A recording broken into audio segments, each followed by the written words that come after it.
హత్య చేస్తున్నప్పుడైతే ఆమె అరుపులు కూడా బయటకు వినిపిస్తుంటాయి, ఎవరు స్పందించలేదు, ఎవరు కాపాడుకోలేకపోయారు. వచ్చి 3 నెలలు అయింది, ఎవరి ఇంట్లో వాళ్ళ తలుపులు వేసుకొని ఉంటారు, పెద్దగా ఈమె పరిచయం పలకరింపులు వాళ్ళతో లేవు కదా.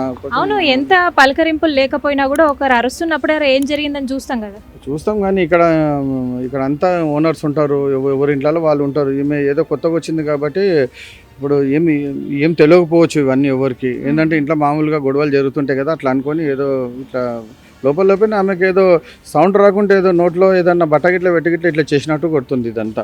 చూశారు కదా మరి, ఈ సార్ చెప్పిన వివరాలు అయితే ఇలా ఉన్నాయి. మరి ఇంకొకరితో మాట్లాడదాము, అసలు నిజాలు ఏందనేది పూర్తిగా మనం తెలుసుకునే ప్రయత్నం చేద్దాము.